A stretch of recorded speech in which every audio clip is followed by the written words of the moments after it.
Good morning, everyone. My dear students, we had completed with the first unit of electricity, that is electrostatic energy. Electrostatic, which had four chapters.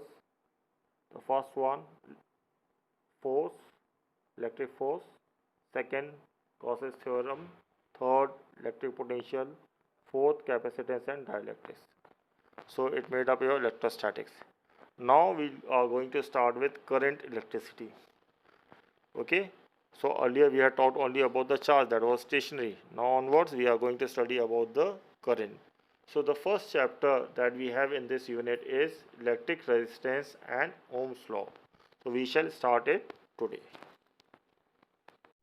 Today we start with current electricity, the second unit of physics. Okay, the first chapter is current electricity. So we start with current. What is current? The rate of flow of charge is known as current. That was the simplest definition that you had learned. The rate of flow of charge is known as current, represented by the letter I. So I equal to Q upon T. So see here, we have the chapter name electric resistance and Ohm's law. The first thing, the electric current represented by the letter I is equal to Q upon T. So current is the rate of flow of charge. Okay. Then the amount of charge flowing through a conductor per second is also known as current. The unit for current, charge, is measured in coulomb, time in second. So the coulomb per second, which is equal to 1 ampere. Ampere is equal to coulomb per second. 1 ampere equal to 1 coulomb per second. Ampere is the SI unit of current. We all know that current is flowing basically because of the free electrons that are present in the matters. So current is due to free electrons, and one electron holds the charge equal to 1.6 into 10 raised to power minus 19 coulomb. Now if you want 1 coulomb charge, the number of electrons should be equal to 1 upon 1.6 into 10 raised to power minus 19. That is 6.25 into 10 raised to power 18. These are the number of electrons. This is equal to number of electrons. So, to flow 1 coulomb charge, we need 6.25 into 10 raised to power 18 electrons flowing per second. Electron flowing per second at a point. Okay. So if 1 ampere current, for 1 ampere current you require 6.25 into 10 raised to power 18 electrons flowing per second at a given point. Then the current is equal to 1 ampere. Now some important points about current. First thing, 1 ampere current, you require 6.25 into 10 raised to power 18 electrons flowing per second to a given point. Second, the direction of positive charge gives you the direction of the current. Now we all know that the current is basically because of the electrons. The positive charge are present in the protons, which are present inside the nucleus of an atom, and the protons do not move. So the moving particle is only the electron in the case of the matters. And we have said that the current is in the direction of the flow of positive charge. So basically it is opposite to the direction of the flow of electrons. Okay, flow of positive charge is opposite to the direction of flow of electrons. The flow of electron is known as electronic current, and current is actually the flow of positive charge. Okay, second, if there are two currents that are flowing, in any direction, see here, I1 flowing in this direction, I2 flowing in this direction. The third current is I3. Okay, at an angle theta, this current is I3. Then I3 is equal to I1 plus I2. The direction between the current I1 and I2 does not hold any meaning. Okay, I1 is equal to I2 plus I1 plus I2 is equal to I3. Then what does this tell you? This tells you that current is a scalar quantity. The direction does not hold any meaning. It is a scalar quantity. The currents are added up. So I3 is equal to I1 plus I2. Where I1 and I2 are meeting at a point and I3 is originating from that point. Then the rate of change, the rate of charge of current across the conductor I is equal to dq upon dt. Okay. So if the rate of flow of charge to the conductor is not constant, it is varying, then I is equal to dq upon dt. I is equal to dq upon dt. This I is known as instantaneous current. It is known as instantaneous current.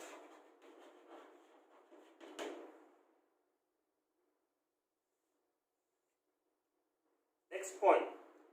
When the current is flowing through a conductor, the conductor remains uncharged.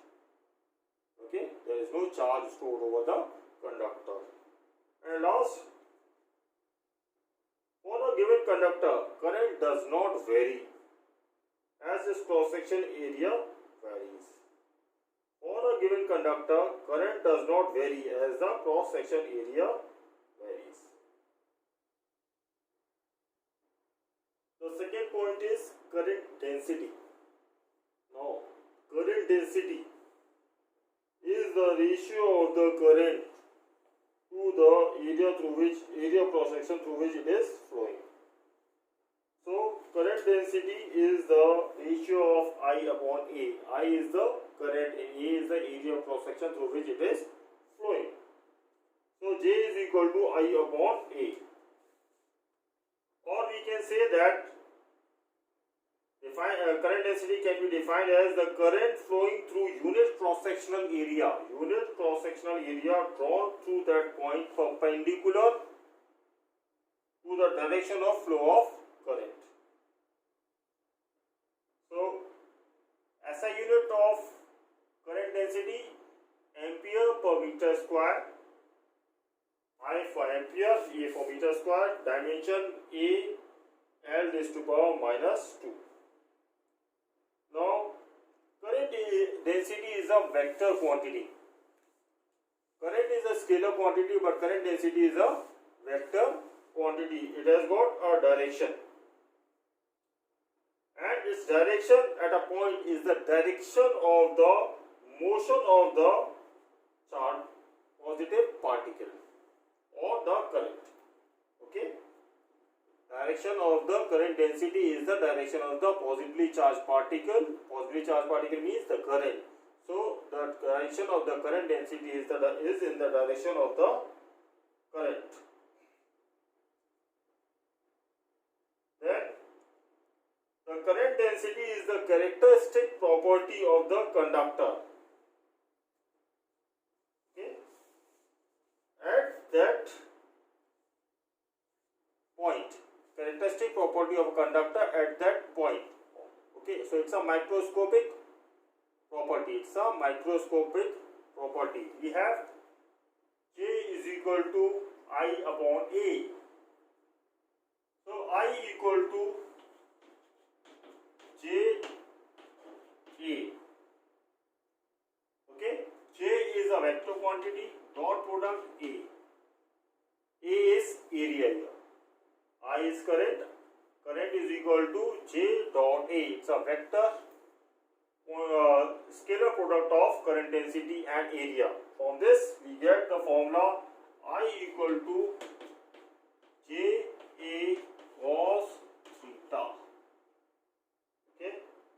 From this equation we get I is equal to J dot A cos theta, where theta is the angle between the current density and the area vector.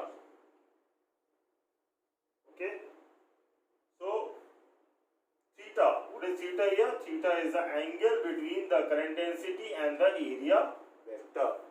If theta is equal to 0, if theta is equal to 0, that means that current density and area vector are parallel to each other, and in that case I is equal to JA. If theta equal to 0, then I equal to JA. I is equal to JA. That is, if the current is perpendicular to the area of cross section, if current is perpendicular to the area of cross section, that means it is parallel to the area vector, then in that case I is equal to JA. Next, if the area of cross section is not uniform, if area of cross section of the conductor is not uniform through its length, then J will be equal to, given by I equal to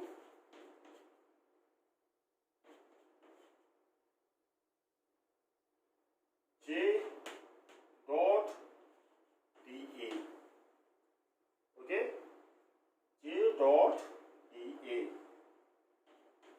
where the area of cross section is not uniform along the length.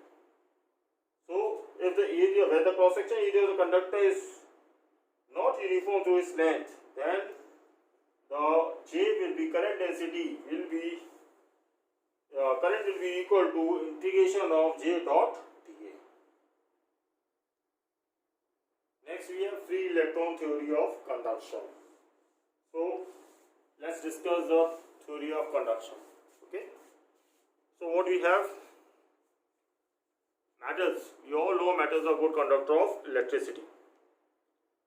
Okay, the conductivity of current in metal is only basically because of the free electron. So electric conduction is explained by free electron theory. Okay, we know that electrons are revolving around the nucleus. So electrons have got negative charge. The electrons are present in different orbits. The inner orbits are bound, having electrons that are known as bounded electrons, and the outermost electrons are, outermost orbit electrons are free electrons. They have experienced minimum amount of force of attraction due to nucleus. Okay, the positive charge are present inside the nucleus, because of which the electrons are experiencing Coulombian force. So the greater the distance from the nucleus of the outermost electron, more likely they will be leaving their orbit and become a free electron. When we talk about the metals, the number of electrons that are free are of the order 10 raised to power 29 per meter cube, which is a huge number. 10 raised to power 29 per meter cube, which results in metal being a good conductor of electricity. Okay, so metals are good conductor of electricity because they have got large number of free electrons. Silver is the best conductor of electricity. It has got approximately 10 raised to power 29 electrons per meter cube. Those substances that have got very few or zero free electrons, they are known as bad conductors of electricity. They are known as bad conductor of electricity. Electrical conduction takes place only in metals, okay, due to free electrons. Electrical conduction takes place only in metal due to free electrons. But conduction also takes place in liquids and gases. So liquid and gases also conduct electricity, but the conductivity is basically because of ions. and gases have got both positive and negative ions, and these ions are charge carriers. So current flows because of both mobile positive ion and negative ion. So in the case of the solids like metals, the conductivity is only because of the free electrons. In the case of the fluids or liquid and gases which ionize, which conduct electricity, though ions are present, positive and negative ions, so the current flows through them because of positive or negative charge present in the gases or in the liquids. The next important topic is mean free path, relaxation time and drift velocity of electrons. So there are three definitions generally asked in the examination to define mean free path of the free electrons, relaxation time and drift velocity of free electrons. So we will discuss about these. Okay, mean free path.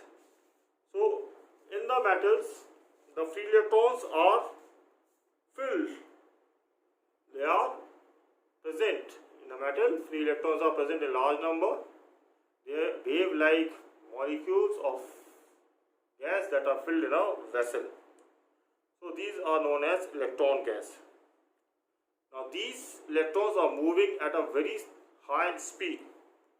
The velocity is approximately of 10 raised to power 5 meter per second in the vacant space. Okay. Now when the electrons have come out from the atom, what is left behind is a positively charged atom.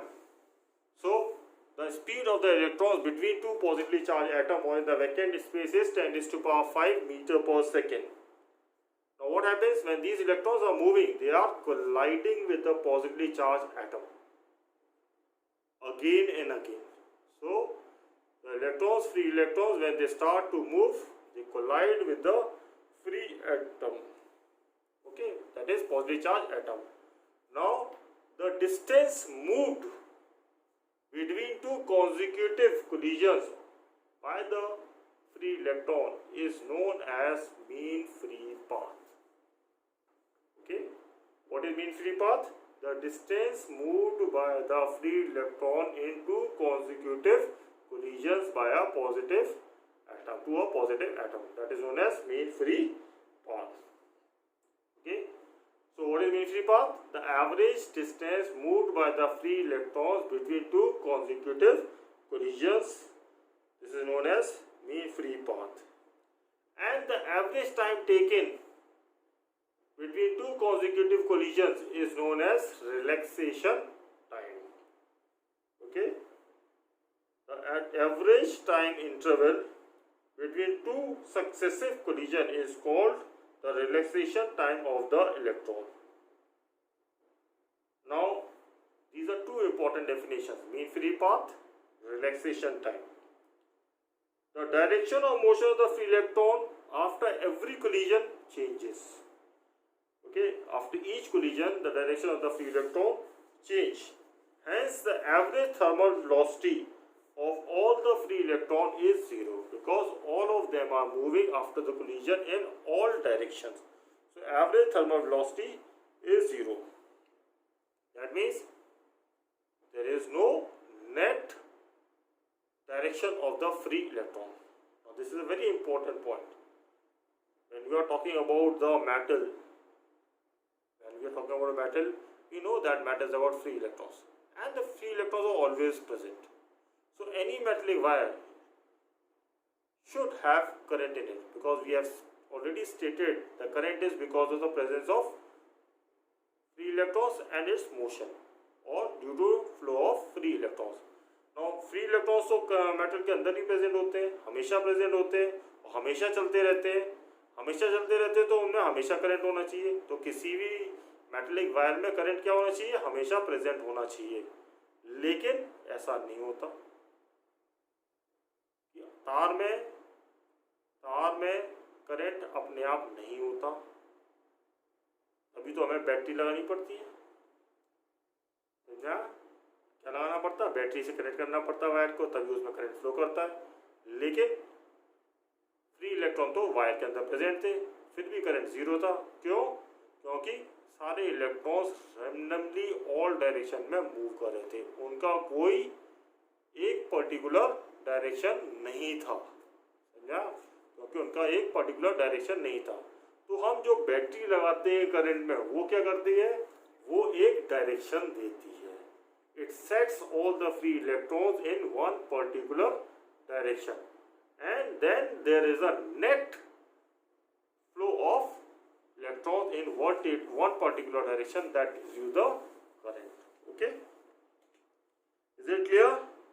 So what we will do, we will have a wire connected to a source of EMF, a battery, okay, or a source of potential difference, and it will set up an electric field between the two ends of the wire. क्या होगा, एक electric field हो जाएगी, जो end wire का positive terminal से connected है वहाँ पे पॉजिटिव फील्ड, जो नेगेटिव से वो नेगेटिव फील्ड, इलेक्ट्रिक फील्ड भी from positive to negative, and the free electrons will start to move towards the positive end. So what will happen? All those free electrons that are present in the wire, they will experience a force. जितने भी free electrons होंगे उनकी जब हम potential difference लगा देंगे तो उन पर क्या लगेगा, फोर्स लगेगा, और फोर्स का रिजल्ट क्या होगा, एक्सेलरेशन होगा। ओके, फोर्स का रिजल्ट क्या होगा, there will be an acceleration that will be set up in the electrons, and now the electrons will get accelerated. We have the formula, force is equal to mass upon mass into acceleration. So acceleration produced in the free electron is F upon m, and F किसके बराबर होगा, F is equal to QE. Force का formula क्या होता है, QE। यहाँ पे Q क्या था, एक electron, so E into electric field. Okay, so we have the formulas here. We have the formula. We have the acceleration that is being produced out. A is equal to F upon m, and F is equal to QE. तो E upon m, और E क्या होता है, VD. What is E? E is equal to V upon D. So we substitute here. This is equal to E is equal to V upon m L. Okay, you can see here we have the L length of the wire, and the electric field is E. So the acceleration produced in the wire is equal to E, the charge of the electron, potential difference across the wire, mass of the electron into length of the wire.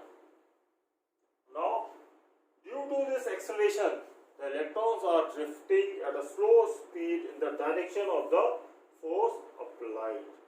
What is the direction? Direction is opposite to the electric field. Direction of the electron, flow of electron is opposite to the direction of the electric field. Now this drift, this velocity component is in addition to the thermal velocity due to thermal agitation. Okay, and it is opposite to the direction of the electric field. Okay, the velocity of electrons, because it collides again and again with the positive atom. Okay, the electrons, when they are moving, they are colliding with the positive atom, so they do not keep on getting accelerated continuously. Rather, they move at a very small speed. That is known as the drift velocity. Okay, so the electrons, they continuously are not accelerated because they are continuously getting collided with the positively charged atom. So they lose away their energy. They continuously keep on losing their energy. एक बार टक्कर खाते हैं, सारी energy खत्म हो जाती है उनकी, फिर से उठते हैं, फिर से एक्सेलरेट होते हैं, फिर से स्पीड उनकी बढ़ना शुरू होती है, जैसी स्पीड बढ़ती है फिर से टक्कर खाते हैं और फिर से एनर्जी को खो देते हैं. So they are continuously losing their energy. So they are not accelerated continuously. So they are not moving with a great speed. They are rather moving very slowly. That's known as the drift speed or drift velocity. Now what is potential doing? The potential difference of battery does not provide an accelerated motion. Potential difference कोई accelerated motion नहीं करता है. Potential difference केवल क्या देता है, एक direction देता है इलेक्ट्रॉन को मूव करने के लिए. ठीक है, so the potential difference simply gives them a drift, a small constant velocity of the order of few millimeters per second along the length of the wire in the direction opposite to the electric field. So electron moving in the direction opposite to the electric field. Let tau1 be the relaxation time of the electron, okay, and the electron accelerates under the effect of the applied electric field from the velocity 0 to velocity v1. So initial velocity of an electron is 0, final velocity is v1. A is the acceleration produced by the electric field and tau1 is the relaxation time. So this gives you the final velocity. Okay. Now there are n number of such electrons. So we have taken n numbers of electrons with the velocities v1 plus v2 plus v3 plus vn, and each one will have acceleration a tau1 plus a tau2 and a tau3 and so on. So we have taken the average divided by the n number of electrons. So all velocities divided by n and relaxation divided by n. This is drift velocity. v1 plus v2 plus v3 plus vn divided by n is the drift velocities of all the free electrons. And T1 tau1 relaxation time of the first electron, relaxation time of second electron, and relaxation time of n electron is the average relaxation time. When it is divided by n, it is the average relaxation time. So in this equation turns out to be drift velocity is equal to acceleration into relaxation time. Okay, what is drift velocity? Drift velocity is equal to acceleration into relaxation time, tau1. Now tau, we can substitute the value of acceleration. Drift velocity is equal to charge into electric field upon mass into length into relaxation time. Okay, so this is the expression. Now this is the expression for drift velocity. Vd is equal to a tau e upon ml into tau. Now what else can we conclude from this?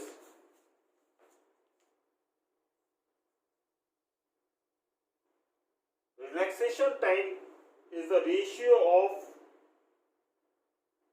mean free path. Mean free path क्या होता है? Mean free path is represented by lambda. Relaxation time क्या है? Tau. Relaxation time is tau. So relaxation time is equal to lambda upon Vrms. Okay, its value is 10 raised to power minus 14 per second. Then, as the temperature increases, relaxation time decreases. In the vector form, acceleration A is equal to E upon m. Yeah. Acceleration A is equal to E into electric field upon m. So acceleration depends on E is constant, m is constant. E की value क्या होती है 1.6 into 10 raised to minus 19. m की value क्या होती है 9.1 10 raised to minus 31 kilogram. So these two are constant. So A is directly proportional to the electric field. जितनी ज़्यादा electric field लगाएंगे उतना ज़्यादा acceleration produce होगा. Okay. So A is directly proportional to E and Vd is directly proportional to A tau. So Vd drift velocity is also proportional to the electric field that is applied. Drift velocity is only of the order 10 raised to power 5 minus 5 meter per second. Okay. The drift velocity of the electron is only of the order 10 raised to power minus 5 meter per second, while the thermal speed of the electron at room temperature are of the order 10 raised to power 6 meter per second. Today